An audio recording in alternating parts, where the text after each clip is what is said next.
Welcome, everybody. John Zegar. How's everyone doing? Um, so what I'd kind of like to talk about today is overcoming the trauma, overcoming the struggle. Okay, so in our lives, we run into obstacles. And they're just everyday kinds of obstacles that we all encounter. They might be financial, I don't know. They might be family oriented, career oriented. Okay, and for the most part, we all have the skill set to go ahead and persevere and get through those kinds of issues in our life. And they come up from time to time. Sometimes they're a little worse than other times. Here's what I'm talking about: the trauma as a result of the belief systems that we acquired when we were young. So we're little people. We go from delta and, into alpha and become like little people that can be hypnotized, and all this information from adults just gets soaked into our subconscious and develops into a program that we live. The program may very well be life is tough, life is difficult, life is a struggle, and as a result we enter into trauma. Trauma may be disease or diseases that we attract. And again, we're getting all this from the adults when we were little kids, watching them, listening to them, observing them, being told by them. And then, of course, we form our own perceptions that we're going to acquire that or we're not going to acquire that. The trauma is the result of accepting that we will acquire that they had under the same conditions and struggle and trauma that they experienced. So we become adults, and the bullseye is on our forehead, and we acquire that disease. Now, it doesn't have to be a disease. Everybody seems to use physical things as an example. Obviously, there's all the cancers and the cardiovascular and the diabetes and, autoimmune struggles that people encounter. But it can also be emotional. My background's, 43 years psychology, so it can be lifelong depression, chronic depression, not acute, not just for a little while, but it could be something that goes on forever and ever, and that becomes chronic, and it could be even a depression, or it could be anxiety. Anxiety might be, if it's chronic, in terms of generalized anxiety disorder. It lasts for on and on and on and on. And that becomes very traumatic because generalized anxiety disorder may also, what would be the words for that? You may have panic attacks. You may become irrational. You may not be able to deal with just everyday life because of the anxiety, making decisions and whatnot. Okay, so there's two categories we're looking at. One is physical and one is emotional. Both of them can be very traumatic and a struggle to get through life. And they last, for long periods of time, and by that I mean years, not days, weeks, or months. Now, there's a third category, which is, I've kind of been touching on it more recently, but it just has to do with everyday life issues. They used to have the group, which was called Guide for Living, because there's so many people that run into trauma and run into struggle that's lifelong, that repeats itself, that's chronic. Okay? It's kind of a, I guess I'd say it's kind of a personality disorder. It's not necessarily a trait, because personality traits just last for on and off for different short periods of time, and they come and go. And they're not a major block into us living a productive life, but they're hindrances that may occur from time to time. Okay? So what I'm talking about are the chronic life issues that might possibly be personality disordered types of things that create trauma and struggle. The common one that you hear talked about a lot from all of the notable authorities in neuroscience and psychology is lack. Living a life of lack. What is actually living a life of lack? Well, it's not having, right? It's not having. What is it that you're not having? You may not have a house. You may not have a roof over your head for long periods of time. Not days or weeks or months, but probably years. You're living out on the street. What do they call that? Urban camping.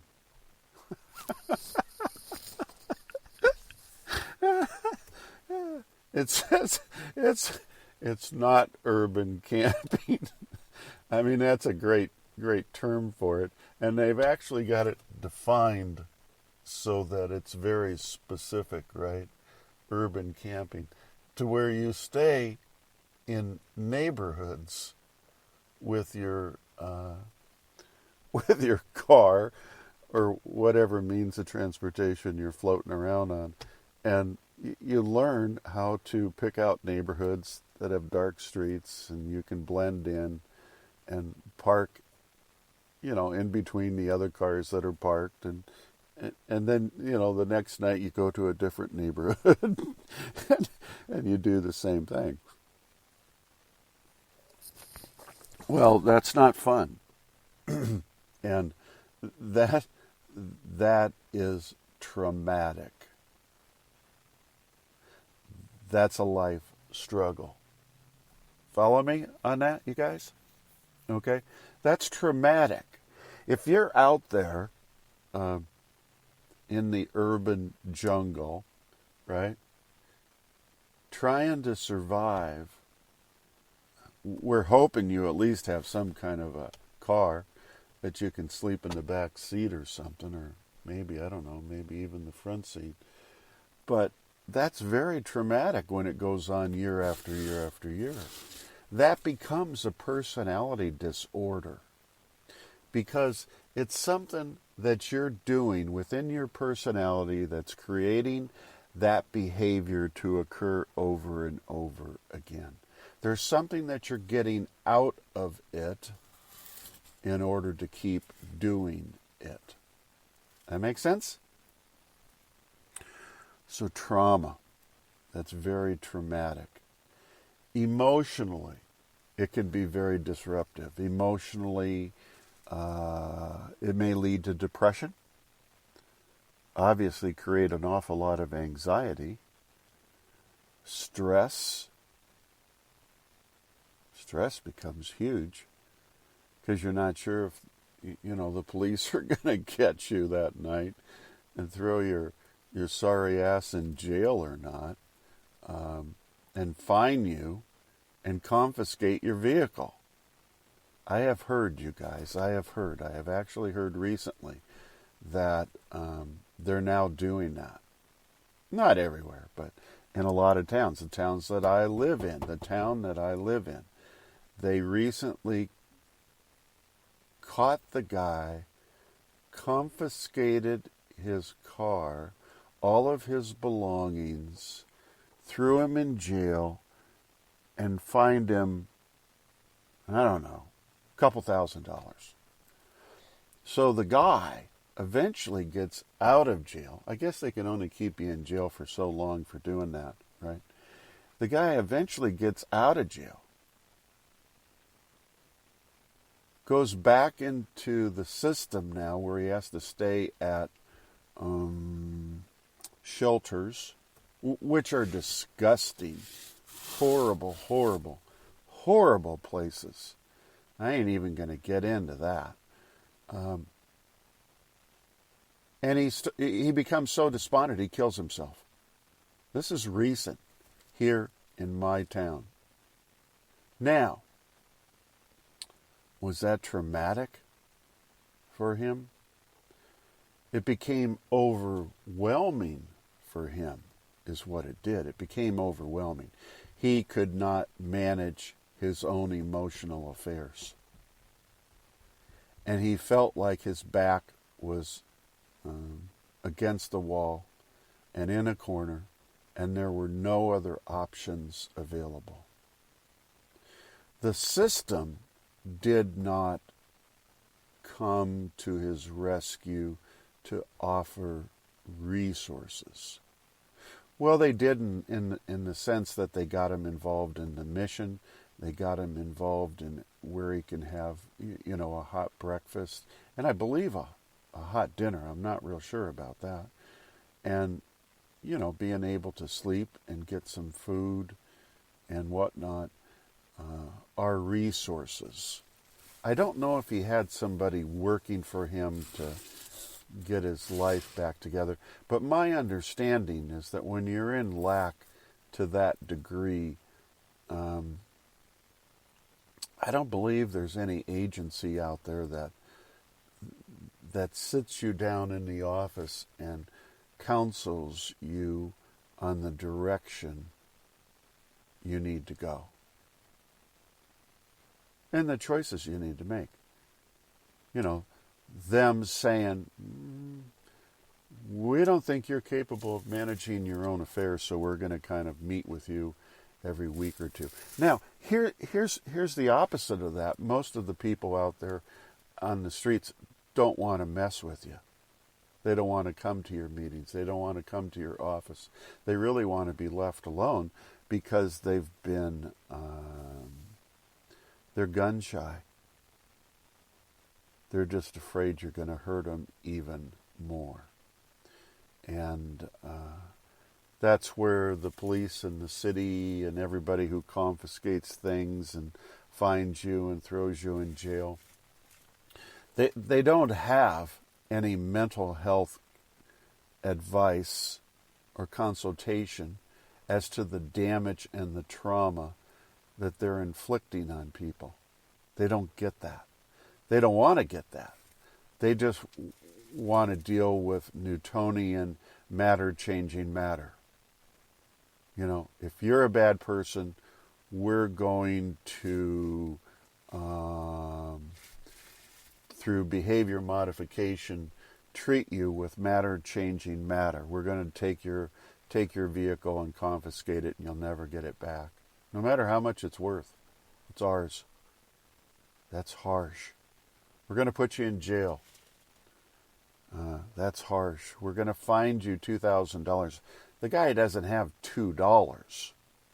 He isn't ever going to get $2,000 in a reasonable amount of time. So anyway, here's the deal. I spent enough time on the trauma and how we acquire it in the different categories it can come in, right? How do you overcome the trauma? I keep asking and asking out there on my podcasts and my YouTube videos for that matter. will you guys call in? Will you guys send me an email? Text me. Go to my website and write down a comment. What are the answers based on what I just gave you? And I just gave you a very, very thorough, detailed, complete picture of trauma and all the different means that you can get it. And I kind of focused on the one with life skills and that sort of thing. How do you overcome that kind of trauma?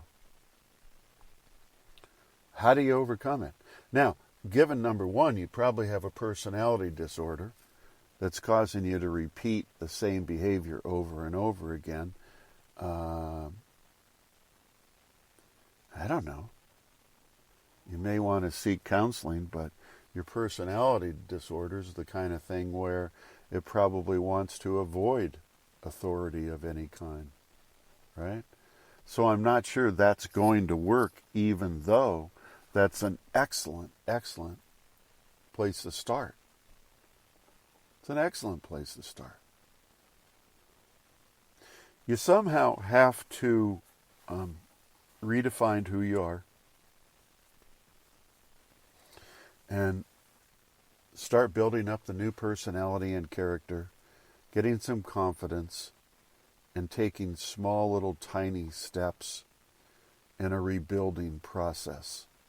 You can do that one of two ways. You can do it through the Newtonian model of physics, or you can do it through the quantum model of physics.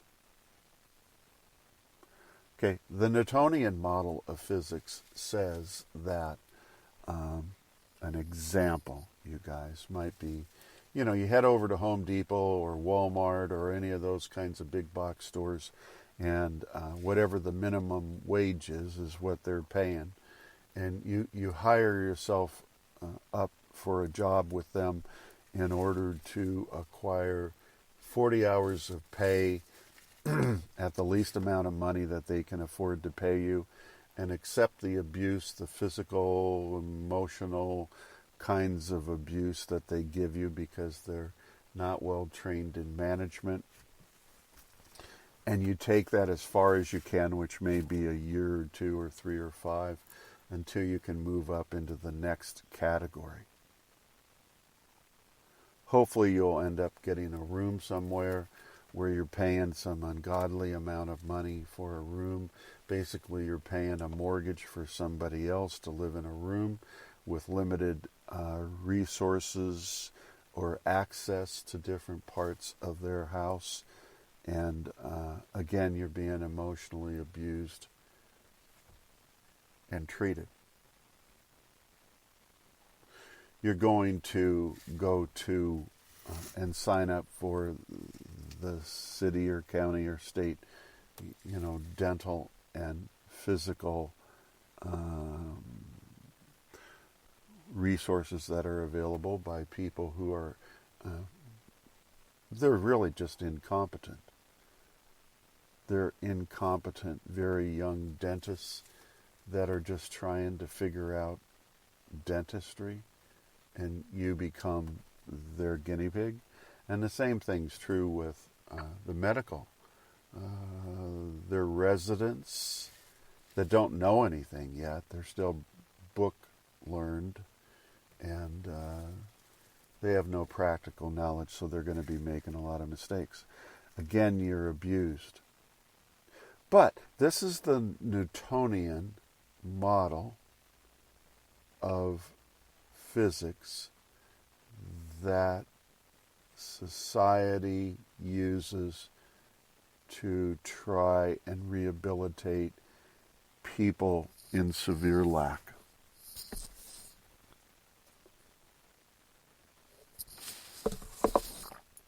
Second option, the quantum model of physics, right? What it preaches is infinite possibilities exist within the atom. Infinite possibilities exist every day in your life. And it's based on a belief system that you're able to accept, believe, and surrender without question.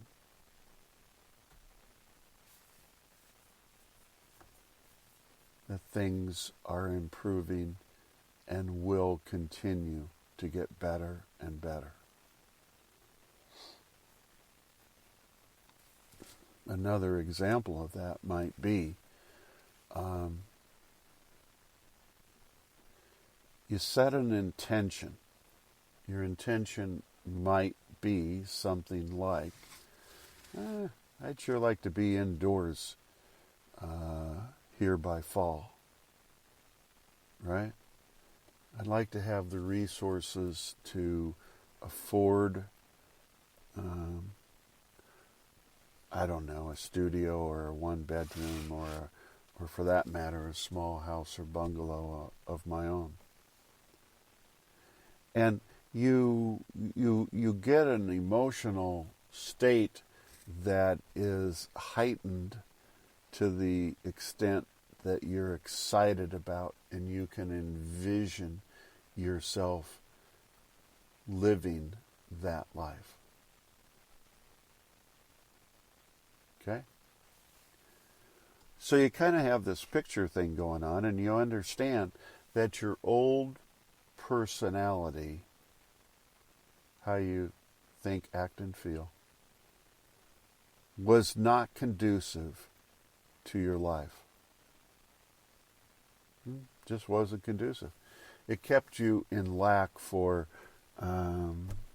several years. Yeah? Okay. So, you start changing your personality. Think, act, and feel. You do that differently. You sit down and you look at how you used to deal with life, and then you sit down and write how you would like to deal with life. And then you progress to change your personality. You're going to get resistance, right? Everybody agrees with that. Your body and your brain is going to not want to follow the new program because it's used to the old program. But you persevere. You take all those belief systems that you acquired as a small child, right? You pretty much throw them out the window. And you have to build back in new belief systems that will better suit your wants and needs and wishes and desires today.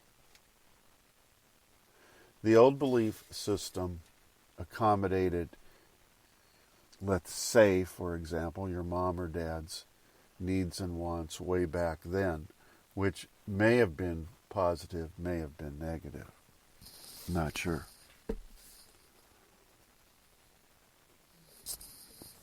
Here's the hard part of the Newtonian model. Just as you thought yourself into lack, you're using your mind and thoughts to get you out of lack through the tools that I just mentioned, and those are just a few.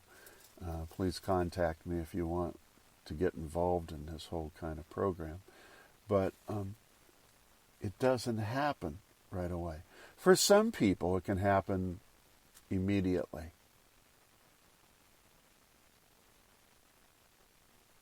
There's scientific evidence and proof that some people can change overnight, within an hour, within a day, within a week, within a month. There's other scientific knowledge that for other people, it may take a little while longer. And what is your faith? What is your belief? Have you erased all the negative thoughts and emotions that come in every single day? If not, it's going to take you longer. If you happen to not be 100% with erasing all that stuff, it's going to take longer. Follow me on all that? So, how to overcome the struggle of life, how to overcome the traumas that we encounter. So we just talked about all the different types of trauma and the different categories of trauma that we may encounter and the reasons that we acquired them. And then we talked about how we get ourselves out of the trauma, out of the lack. And it really boils down to, you guys, we just need to keep doing the work. We have to keep doing the work. If it's the meditation, we need to keep meditating. If we're meditating morning and evening, we probably should be doing morning, afternoon, and evening. We need to do that all the time. If we have a program, as we just talked about, with changing personality, then we had best keep working on that program to continuously improve on how we think, act, and feel. So that we're not the same old personality that got us into lack and the trauma. Our personality, for instance, our personality disorder has to gradually change. We have to work on that all the time until it changes. We have to be able to envision who we want to be and who we're going to be. We have to sit down and it's necessary to just sit down and write in such detail of what you envision. And you have to be able to call upon that all day long. What's that picture? Here's an example. This is kind of this is really a good example. You may not get it at first, but you will. A person who's in trauma, difficulty, struggle, of any of the categories that we just talked about, maybe they're so focused on with their old personality of the trauma and the disease, right, that they can't envision a future. And you say to the person used to be a club pro kind of thing in golf. Used to be a good golfer. Club pros were never great golfers, but, they were a step below the tour people, but they still had a vision of who they wanted to be. And you go up to the person and you say, I just want you to focus on and envision your very best golf swing and shot you've ever made in your life. And the guy will look at you like, I never did have much confidence in you before, but now I certainly don't. That's a joke. But what it'll do, because they don't have a clue what you're talking about, but what it'll do is it'll move their brains into envisioning who they could be again. That's back when they were healthy. They didn't have any problems. They didn't have any issues with lack or, any of that type of stuff. They were basically living a pretty good life. They were pretty comfortable. And that'll get them thinking, because right now they're incapable of envisioning themselves in the future. And this is what you really have to do. You have to pull a very specific, small, minute aspect for them to build on. And before you know it, if they do the work, which they probably won't, but if they do the work, then it'll lead to the next element that's bigger than the golf swing. It'll now start reflecting on personality traits, how they think, act, and feel. It's a whole process, you guys. Some people can climb through this window, so to speak, in an hour. Some people, it might take a longer period of time for it to sink in. But can we get through the trauma? Can we get through the lack? Absolutely. Will life get better? Absolutely. Are there infinite possibilities that exist for us each day in lack? Absolutely. You got to do the work. So, let's see. I have to do this anymore. I have to do this all the time now. I'm self-supporting, as you all know. I get no income from any other source. That's my choice. This is what I do. And if you can send whatever amount of money into my PayPal account, that would assist me and help me with going on with my life's endeavor and working in psychology and neuroscience. You have to send it to my PayPal account. My PayPal account, the way you get in it, is my email address, jzegar@gmail.com.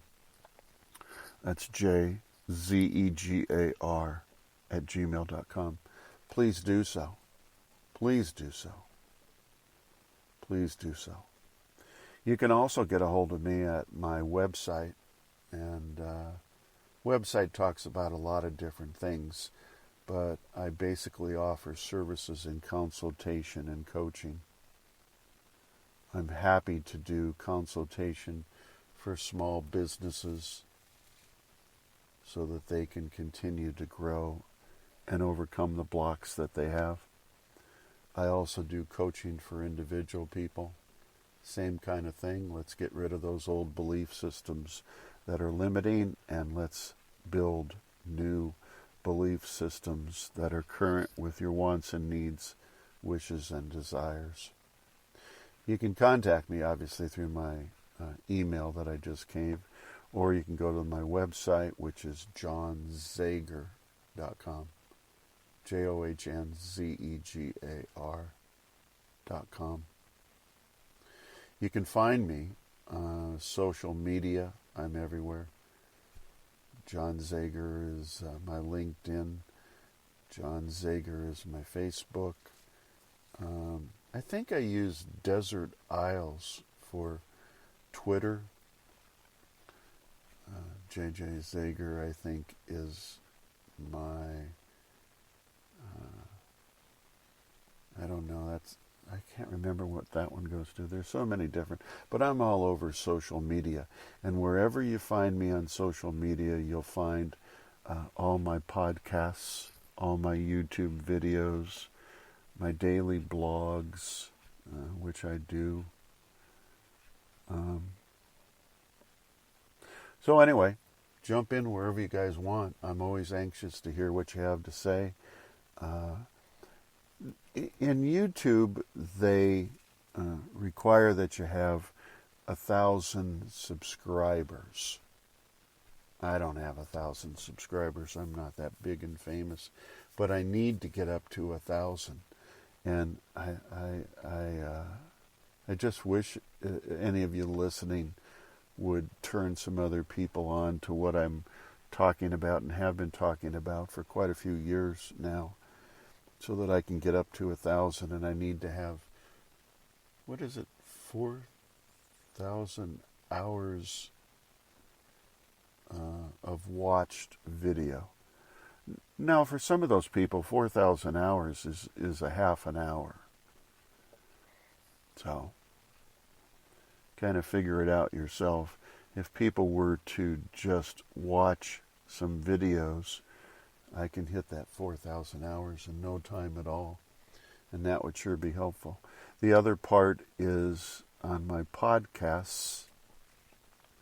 I do them through Spreaker, SPREAKER.com, and they also require a minimum of listeners. iHeartRadio, which I love, just go to podcasts and put in my name, John Zegar, and you can find all my podcasts forever and ever going back. So there's lots of ways to access me.